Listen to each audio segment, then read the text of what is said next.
Champions trophy कुछ घंटों में शुरू हो जाएगी और पहला मैच जो है वो पाकिस्तान वर्सेस न्यूजीलैंड का खेला जाएगा कराची में। और उन दोनों टीमों के बारे में हम बात कर चुके हैं कि किस तरह की टीम्स हैं। मुझे बेसिकली ये लगता है कि न्यूजीलैंड की जो टीम है वो सबसे ज़्यादा बेहतर है और स्टेबल है और मुझे लगता है कि वो फाइनल खेलेगी। सो पाकिस्तान के बारे में भी हम बात कर चुके हैं। पाकिस्तान के बारे में हमने बात की थी कि काफ़ी बातें की जा सकती थी, बट मुझे लगता है कि ये इस टाइम पे अगर मैं वीडियो बना रहा हूँ तो ये मौका ऐसा नहीं है कि हम हर चीज़ के बारे में बात करें। मोस्टली आई थिंक मुझे लगता है कि पॉजिटिव बात करनी चाहिए थी और मैंने उतनी की है कि अब आगे की तरफ अगर देखें तो हम क्या कर सकते हैं, तो उसमें हम बात कर चुके हैं। अब इस वीडियो में हम बात करते हैं इंडिया के स्क्वाड के बारे में। इंडिया का स्क्वाड हम जनरली देखते हैं कि काफ़ी स्ट्रॉन्ग स्क्वाड होता है, स्पेशली अगर ऑन द पेपर देखें तो पहले स्क्वाड में आपको बताता हूँ, फिर उसके बाद बात करते हैं कि स्क्वाड कैसे है इंडिया का। रोहित शर्मा उनके कैप्टन है, विराट कोहली हैं, ऋषभ पंत हैं और शुभमन गिल हैं, हार्दिक पांड्या हैं, जडेजा और वॉशिंगटन सुंदर, मोहम्मद शमी, अय्यर, अक्षर पटेल, अर्शदीप सिंह, केएल राहुल, कुलदीप यादव, वरुण चक्रवर्ती। जो सबसे इंटरेस्टिंग चीज़ ये है कि इसमें आपको बुमराह नजर नहीं आ रहे। पिछले कुछ सालों में अगर बात करें, स्पेशली 2-3 सालों में अगर देखें, तो हम हमेशा ये बात करते रहे हैं कि बुमराह 50% इंडियन टीम है, जो कि आई थिंक मुझे लगता है बिल्कुल गलत बात नहीं है। और अगर बुमराह नहीं है तो आई थिंक इंडिया को जो कोशिश करनी पड़ती है, इंडिया की टीम फिर भी स्ट्रॉन्ग नज़र आती है।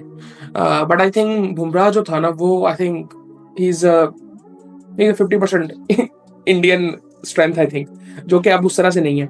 लेकिन अगर मैं कुछ दिन पहले ये बात करता तो शायद इस बात पे वजन ज़्यादा हो सकता था। लेकिन रोहित शर्मा का 100 आ गया और विराट कोहली का 50 आ गया। अब ये इंडियन लोगों के लिए अच्छी बात है, क्योंकि इनके बैट से रन्स नहीं आ रहे थे किसी भी फॉर्मेट में। टी20 से इन्होंने वर्ल्ड कप के बाद रिटायरमेंट ले ली थी, टेस्ट में रन्स आ नहीं रहे थे दोनों के। और अब वनडे में भी इसी तरह सूरत हाल लग रही थी और ऐसे लग रहा था कि यार अब बहुत ज़्यादा हो चुका है, शायद अब ये बस वेट कर रहे हैं कि चैंपियंस ट्रॉफी होगी और उसके बाद ये रिटायरमेंट अनाउंस करेंगे ऑल फॉर्मेट से। मे बी टेस्ट से विराट कोहली ना करें, बट ऐसे लग रहा था, अभी भी नजर आ रहा है। बट ये जो 100 आया ना, ये आई थिंक ऐसे लग रहा है कि फिर इंडियन टीम खरी हो गई है।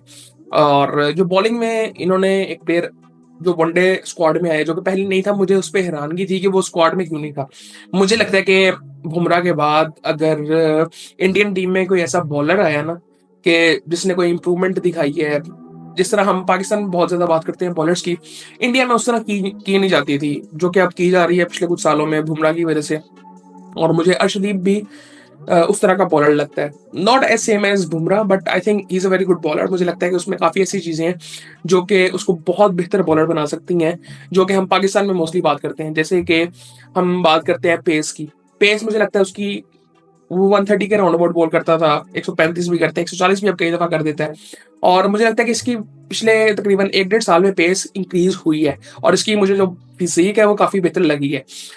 इंडिया में जो एक चीज़ नज़र आती है वो नॉन वेज वो नहीं खाते, मोस्टली वेजिटेरियन प्लेयर्स होते हैं, जिसकी वजह से वो प्रोटीन उस तरह का उनको नहीं मिल सकता, जो कि प्लेयर्स बात कर भी चुके हैं, काफ़ी बॉलर्स बात कर चुके हैं। ईशांत शर्मा ने एक दफ़ा ये बात की थी कि हम लोग गोश्त नहीं खाते, तो ये एक रीज़न है मुझे लगता है। और सो बट आई थिंक इनका ये मसला नहीं है। मेरे ख्याल से ये नॉन वेज खाते हैं, सिख फैमिली से हैं। सो पंजाबियों में तो आई थिंक नॉन वेज बड़ा इंपॉर्टेंट होता है। सो इसी वजह से इनमें वो स्पार्क उस तरह का नजर आता है जो कि एक फास्ट बॉलर में होना चाहिए, वो एग्रेशन भी। और जो इनका सीम स्विंग है, आई थिंक बहुत ज़बरदस्त बॉलर इनको मिले। और मैं ये नहीं कहूँगा कि रिप्लेसमेंट बहुत ज़बरदस्त है बुमराह की, नहीं, ऐसा कुछ नहीं है, but he is a very good bowler. अगर ये और बुमराह दोनों खेलते हैं तो इंडियन टीम बहुत स्ट्रांग हो जाती है, जो कि आगे आने वाले टाइम में हम इनको देखेंगे इकट्ठा। इनके साथ मोहम्मद शमी भी फिर आ जाते हैं। So he is a very good bowler I think, but not as good as I think अगर हम बुमराह को देखते हैं या अर्शदीप को देखते हैं। मुझे ये दोनों आई थिंक मुझे लगता है कि इंडिया के शायद एवर बेस्ट बॉलर हो जाएंगे। बुमराह तो हैं, बट अर्शदीप भी शायद, अगर मैं उनको देखूंगा, मैं स्टैट्स की सिर्फ बात नहीं कर रहा, मैं सिर्फ क्वालिटी की बात कर रहा हूँ, क्वालिटी ऑफ बॉलर की। सो आई थिंक ये दोनों बॉलर मुझे तो बड़े जबरदस्त लगे हैं। मुझे पहले कोई ऐसा बॉलर इंडिया का लगा नहीं जो मुझे लगा होगा यार हम लोग ना, हमारे स्टैंडर्ड्स वैसे ही हाई हैं मुझे लगता है पाकिस्तानियों के, स्पेशली फास्ट बॉलर्स को लेके। वो एग्रेशन उस तरह से जो होता है। सो इसीलिए मुझे लगता है कि ये 2 मेरे ख्याल से बेस्ट बॉलर हैं इंडिया के। सो ओवरऑल अगर टूर्नामेंट में देखें तो मुझे लगता है कि यार मेरी गट फीलिंग ये कह रही है कि न्यूज़ीलैंड तो क्वालीफाई करेगी टॉप 4 के लिए। अब उसके साथ एक पाकिस्तान और इंडिया, और उसमें मैं पाकिस्तान को आगे थोड़ा-सा रखूँगा। उसकी एक वजह ये है कि एक तो पाकिस्तान में मैचेज़ हैं। मैं ये नहीं कह रहा कि पाकिस्तान बहुत अच्छा खेलता है, जो कि ऐसा बिल्कुल भी नहीं है और हिस्ट्री ऐसा बिल्कुल भी नहीं बताती है अभी रीसेंट टाइम्स की अगर बात करें तो। लेकिन दुबई में भी अगर देखा जाए तो इंडिया से बेहतर पाकिस्तान खेलता है और पाकिस्तान काफ़ी अर्सा पिछला खेलता रहा है। और दूसरी कुछ चीज़ ये है कि उसके अलावा भी कुछ चीज़ें ऐसी हैं कि जो कि आई थिंक मैं कहूँगा कि वो एक गट फीलिंग आपकी होती है एक, मुझे उस लिहाज से भी लग रहा है कि पाकिस्तान और न्यूजीलैंड क्वालीफाई करेगा। और अगर पाकिस्तान अपने पोटेंशियल पे नहीं खेलता तो न्यूजीलैंड तो क्वालीफाई करेगा, फिर इंडिया हो सकता है। पाकिस्तान इंडिया मुझे नहीं लग रहा इस दफा क्वालीफाई करेगा। मे बी हो सकता है, मैं बिल्कुल गलत हो सकता हूँ, बट आई थिंक ये मेरी गट फीलिंग है जिसके ऊपर मैं जा रहा हूँ। और इसी ग्रुप में हमें बांग्लादेश भी मिल जाती है फिर। और बट आई थिंक मुझे लगता है कि पाकिस्तान और न्यूजीलैंड क्वालीफाई करेगा मोस्टली। चांसेस इस चीज़ के हैं, अगर पाकिस्तान अच्छा नहीं खेला, अपने पोटेंशियल पे नहीं खेला, तो मुझे लगता है कि इंडिया और न्यूजीलैंड क्वालीफाई करेंगे।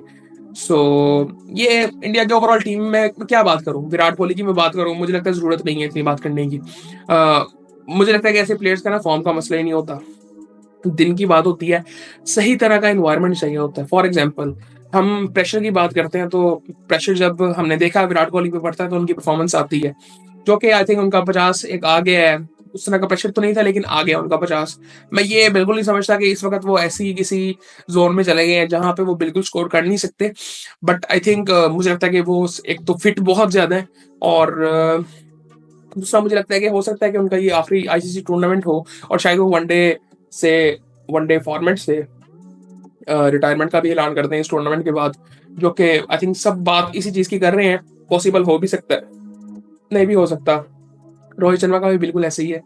मुझे लगता है कि इन दोनों ने जिस लेवल पे क्रिकेट खेली है, नॉट जस्ट आई थिंक मैं कहूंगा कि बाकी प्लेयर्स ने जिस तरह से खेली है, आई थिंक मेंटली तौर पर ये लोग जितने ड्रेन हुए हैं ना, बहुत इन्होंने ऊपर, आई थिंक जिस लेवल पे इन्होंने खेली है मुझे नहीं लगता कि बहुत ज्यादा लोग जा पाए हैं। स्पेशली इतना प्रेशर आज के दौर में, सोशल मीडिया का प्रेशर, लोग बात करते हैं पुराने दौर की, बिल्कुल वो उस तरह की बॉलिंग हमें आज नहीं मिलती बिल्कुल। लेकिन आप ये चीज देखें कि प्रेशर कितना ज्यादा आजकल, सोशल मीडिया का प्रेशर है, क्राउड का प्रेशर है, बहुत प्रेशर है, आपको फैमिली के साथ टाइम नहीं मिलता, मैचेस इतने ज्यादा होते हैं। सो ये सारी चीजें इन्होंने फेस की हुई हैं और उसमें परफॉर्म भी किया हुआ है। स्पेशली अगर मैं वनडे फॉर्मेट में रोहित शर्मा को देखूं, जिस तरह की परफॉर्मेंसेज इसकी है ना भाई, बहुत नेक्स्ट लेवल है। उसके बाद अगर मैं बात करूं तो इनकी पूरी टीम तो फॉर्म में है। गिल ने भी बहुत जबरदस्त परफॉर्मेंस दी है। लोग बात करते हैं उनकी कि वो क्या कहते हैं, इंडिया से बाहर उस तरह परफॉर्म नहीं कर पाते, but I think is a very good player, मुझे अच्छे लगते हैं प्लेयर, टेक्निकली बड़े स्ट्रॉन्ग है। बाकी आई थिंक टीम तो इनकी बड़ी जबरदस्त है। आयरन ने जिस तरह से स्कोर किया है इंग्लैंड की सीरीज में, आई थिंक मुझे बहुत इंटरेस्टिंग प्लेयर ये लगता है। जितने जबरदस्त स्ट्राइक रेट से स्कोर करता है, उसके बाद नीचे हार्दिक पांड्या है, केएल राहुल है। केएल राहुल भी मुझे बड़ा पसंद है। आई थिंक मैं अगर इसकी बात करूं, सो मुझे कई दफा लगता है कि मैंने जब कोहली को पहली दफा अगर आप देखते हो ना उसकी इनिशियल डेज में, तो मुझे लगता है कि केएल राहुल उस वक्त से अगर कंपैरिजन थोड़ा सा किया जाए, जो कि करना नहीं चाहिए बट अगर किया जाए, तो केएल राहुल बहुत बेहतर था। जितना मुझे अभी भी ये बड़ा जबरदस्त लगता है टेक्निकली। और इसके साथ आप ये देखें ये कर क्या रहे हैं, कह सकते हैं कि एक तरह से ज्यादती है, जिस तरह से बाकी प्लेयर्स की बात की जाती है उस तरह इसकी बात नहीं की जाती। ये हर नंबर पे खेल रहा है, कभी नीचे खेल रहा है, कभी ऊपर खेल रहा है, कभी टेस्ट में ओपन कर रहा है, कभी नीचे 5वें नंबर पे आ रहा है, कभी 7वें नंबर पे आ रहा है। ये सारे नंबर्स पे इसको खिला रहे हैं।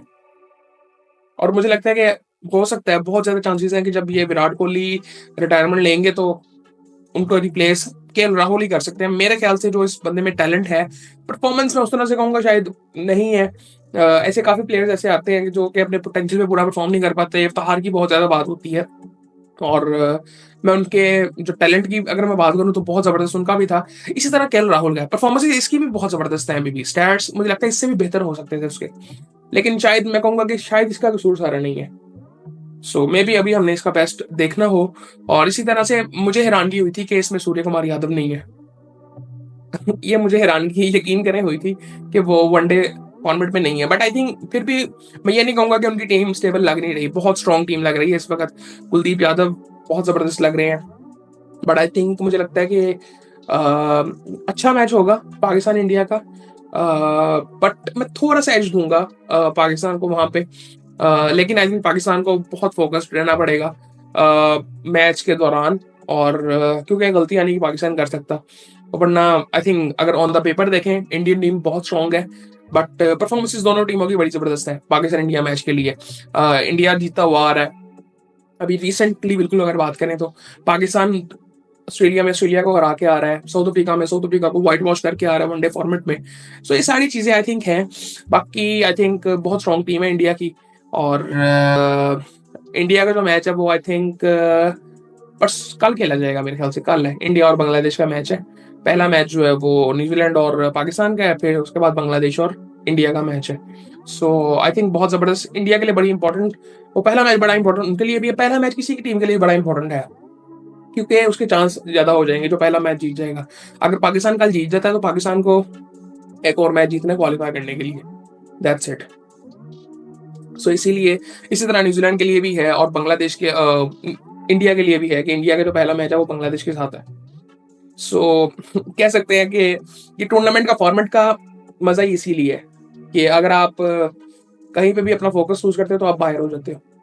सो आई थिंक ये बड़ी ज़बरदस्त चीज़ है। बाकी फिर आपसे बात होती है।